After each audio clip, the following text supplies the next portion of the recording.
스님, 스님은 어떤 개념이나 뭐 생각 같은 거를 말로 뽑아내실 때 옆에서 뵈면 그냥 약간 잠잠한 무의식에서 뭐가 탁 아이디어가 떠오르는 이런 느낌이 아니고 뭔가를 계속 사유를 하셔서 그 결과 어떤 걸 얻어내시는 느낌을 제가 좀 받거든요. 그걸 어떻게 하시는 건가요? 그거는 뭐 이제 깊이 사유를 하고 이런 것도 있지만 우리가 어떤 현상을 볼 때 그 현상 자체에 빠지기보다는 그 현상이 가지고 있는 그 제일 이제 핵심적인 그 내용이 뭔가 그거에 이제 좀 더 관심이 있어서 그렇다고 볼 수 있어요. 보통은 이제 우리가 어떤 그 수행도 그렇잖아요. 수행을 하다 보면은 그냥 그 드러난 현상에 빠지는 게 아니고 그 현상이 가지고 있는 실상, 실제 모습이나 그 본질적인 모습 이런 거를 이제 보는 훈련을 하는 게 일종의 윗바사나잖아요. 그러니까 이제 그런 훈련을 자꾸 하다 보면은 어떤 일이 벌어졌을 때 그 일 자체 그 일이 그런 현상들이 일어났을 때 그것 자체 겉으로 드러난 그 현상보다는 그것이 가지고 있는 본질적인 그거의 핵심적인 내용은 뭔가 그것이 가지고 있는 제일 중심 개념은 뭔가 하는 거를 이제 생각을 하게 되는 거죠. 그런 훈련을 이제 하다 보면 그 어떤 일들의 그 제일 핵심적인 요소를 좀 이렇게 추출해내는 그런 것이 좀 익숙해진다고 할 수 있어요. 그러면은 어떤 현상을 파악을 하거나 어떤 거에 대해서 이해를 하실 때 여기서 제일 중요한 게 뭔지 그거에 계속 마음을 기울이시면서 사유를 하시는 건가요? 일종의 이렇게 생각을 하면 돼요. 우리가 이제 수행을 하는 것도 이제 되게 불교에서도 되게 코어가 있고 이거에 대한 이거를 좀 부연해서 설명하는 그러니까 부연해서 설명하는 그런 내용들이 있잖아요. 아주 대표적인 코어가 이제 불교에서 말하는 제일 핵심적인 내용은 그 부처님께서도 이제 사성제다.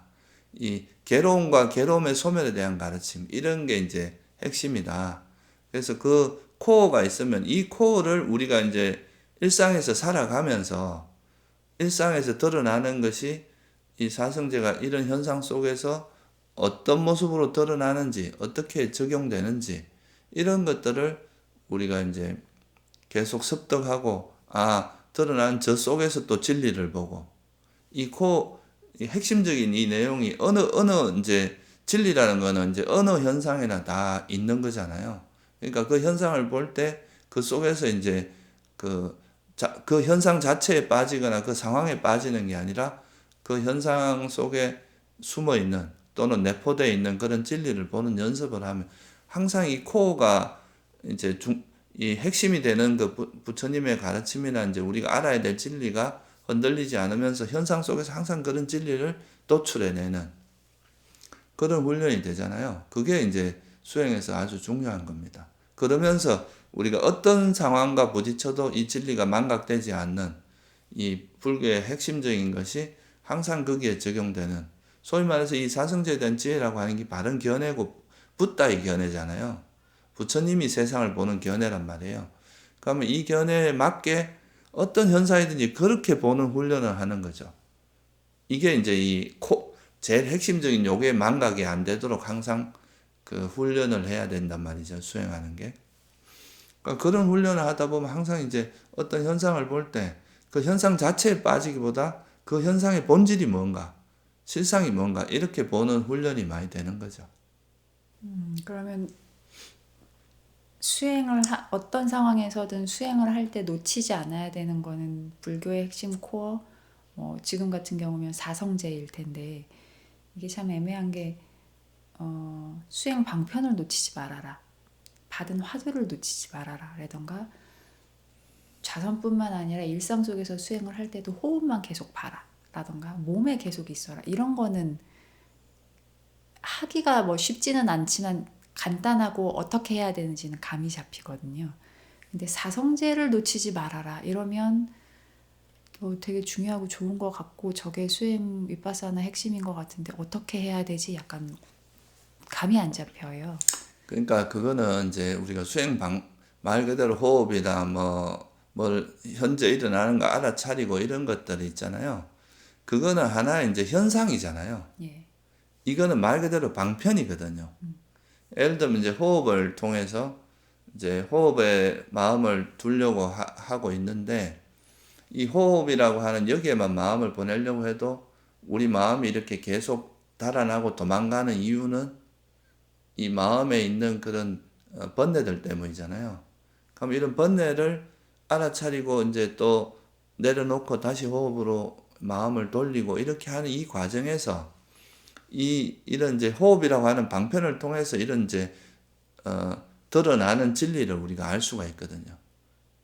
이런 마음이 움직이는 거 이런 건 또 이런 번뇌가 해로운 거구나. 그죠? 걔네들이 괴로움을 네, 일으키는구나. 이게 괴로움을 일으키는 해로운 거구나. 이걸 경험 속에서 우리가 터득을 하게 되잖아요. 그런 게 집성제를 놓치지 않고 현상을 보는 그렇죠. 그런 거네요. 그런 거라고 할 수 있고 예. 또 밖에서 이렇게 뭐 생각이나 막 어떤 대상들이 나타났을 때 이런 대상들 자체가 변하기 마련이고 내 것도 아닌데 여기 뭘 집착할까 하고 딱 돌아오는 거는 또 고성제에 대한 통찰이 숨어 있거든요. 예. 그러니까 그 수행하는 과정에서 이제 이 호흡이라고 하는 방편을 통해서 우리한테 드러나는 현상들을 그 현상들 속에서 진리를 발견하고 진리를 터득해 나가는 이런 그 과정이 이제 함께 가게 된다는 거죠. 근데 그러니까 이 호흡만 안다고 해서 그런 게 다 이루어지는 건 아니거든요. 그때 그 진리를 이해하고 진리를 터득하는 과정에 그 사성제 견해가 계속 기억하면서 가야 된다는 그렇죠. 말씀이시네요. 그게 이 호흡 수행을 하더라도 이게 결국은 바른 견해를 바탕으로 해야 바른 삼매가 되잖아요. 예. 그러니까 이 호흡 수행을 바르게 하기 위해서는 이미 우리가 그냥 체계적 도식화해서 말하지 않더라도 그 속에는 이미 진리가 담겨져 있는 거예요. 진리가 계속 작동하고 있는 거거든요. 그러니까 예를 들어서 장애 요소가 일어나면 이건 해로운 거고 이거는 이것 때문에 괴로움이 일어난다는 걸 우리가 경험적으로 알게 되잖아요. 그럼 이게 버려진 마음, 장애가 없는 그냥 호흡에만 마음이 하나 돼서 고요하게 있는 이것 자체가 유익하다는 건 우리가 경험상으로 알 수 있잖아요.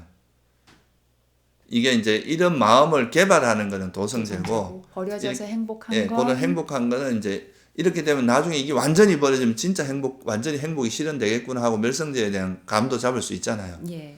그러니까 그게 이제 그런 것들을 이런 수행 과정에서 나타나는 현상 속에서 이제 그런 진리를 도출해내고 그걸 정말 이거구나 하고 깨닫게 되면 그게 사성제를 깨닫는 거거든요. 그 작은 과정들이 점점 깊어지면서 빈도수가 많게 계속 축적되고 깊어지고 쌓여가고 그렇게 되는 과정을 그렇죠. 호흡이라는 이 방편을 통해서 그런 진리들을 우리가 터득해 나가는 섬세하게 알아가는 그 체험을 하게 하는 그 이제 과정이 들어가기 때문에 이 호흡은 그냥 방편인 거지 이거 자체가 뭐 진리거나 이런 건 아니잖아요. 예. 그런 수행이 일어나도록 하는 그런 방편인 거죠. 그러면 사실은 이제 정말 진지한 마음으로 불교 수행에 입문하신 분들은 불교 아니더라도 수행을 하시기 시작하신 분들은 이게 감각적 욕망이 참 위험하구나 뭐 이제 이런 식의 경험들을 하시잖아요. 그걸 감각적 욕망이라고 타이틀을 붙여서 이해를 못 하더라도 근데 그런 실제로 진리에 부합하는 그런 지혜들이 생겼다가도 뭔가 통합되고 깊어지지 못하고 사라지는 이유가 그거를 통합을 해주는 그 사성제라는 그 어떤 견해 그 틀이 없기 때문에 그런 거네요. 그렇죠. 왜냐하면 우리가 이제 그 마음에서 일어나는 수많은 감정들을 수많은 그런 번뇌들을 요런 특징을 가진 거는 감각적 욕망이고 요런 특징을 가진 거는 성냄이고 요렇게 규정을 해줘야 그 수많은 변화들을 이런 이제 부처님의 가르친 법 속에서 이제 정확하게 이렇게 이해가 쌓이고 그것이 축적되는 과정이 있거든요. 잊혀지지 않고 점점 깊어지고. 그런데 이런 게 없이 그냥 경험만 하면은 경험할 때는 생생한데 지나고 나면 그게 또 금방 잊어버려요. 예, 체험은 있는데 지혜가 깊어지는 느낌이 그래서 없어요. 그런 건 잘 안 되거든요.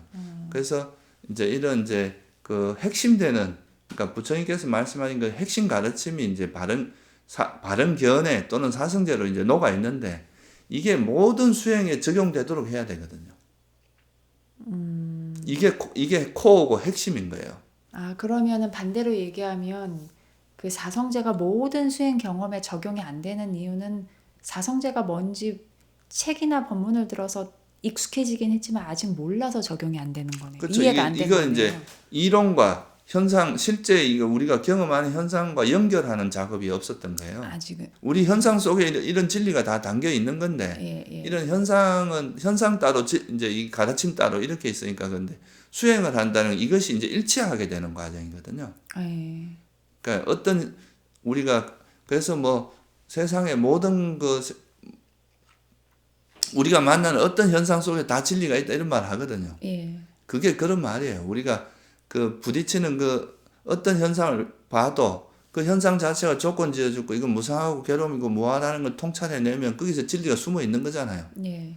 또 우리 마음에서 탐욕이 이건 해로운 거고 이건 괴로움이 일어나게 하는 거구나. 이걸 알면 우리가 또 여기도 집성제의 진리가 숨어 있는 거거든.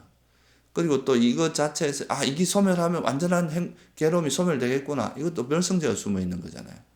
그러니까 이런 게 다 이제 우리가 살아가면서 경험하는 것 속에서 다 진리를 발견할 수 있거든요. 근데 그 진리를 발견하는 무기가 바로 이런 바른 견해고 이제 그 부처님의 가르친 법이거든요. 예. 그러니까 이거에 의해서 이제 이렇게 하다 보면 그 우리가 살아가는 뭐 마당을 쓸거나 뭘 하거나 그 속에 다 진리를 찾아낼 수 있는 소스들이기 때문에 그게 이제 자꾸 축적이 되다 보면 이게 이 진리를 다시는 망각하지 않는 소위 말해서 사띠가 이제 기억이 확립되는 그렇게 되게 되는 거죠. 그러니까 우리가 하나의 핵심 원리를 가지고 그거를 수많은 현상 속에 계속 적용함으로써 이 핵심 원리가 저절로 터득되게 하는 이런 과정인 거죠.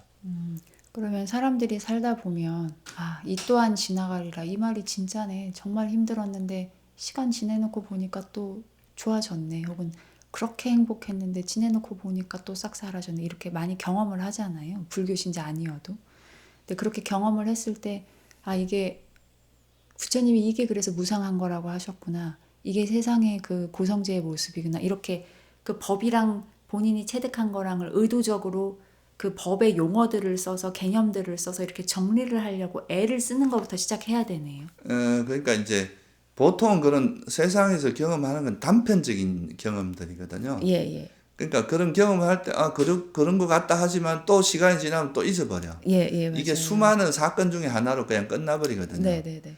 근데 이제 이런 세상이 가지고 있는 본질에 대한 그 바른 견해가 있으면 이런 경험들을 속에서 이 견해가 되게 선명해지고 진짜 이렇네. 진짜 이렇네. 그렇죠. 이 견해를 통해서 그런 경험들이 점점 선명해지고 명확해지기 때문에 그래서 이게 나중에 이제 그게 수행이 되는 거거든요. 그러니까 수행자들은 괴로움과 괴로움의 소멸이라는 이 견해를 중심에 놓고 이거를 이제 모든 현상들 속에서 그거를 발견해 내려고 하는 그 속에서 적용하려고 하는 이런 노력이 한마디로 말해서 윗바사나예요.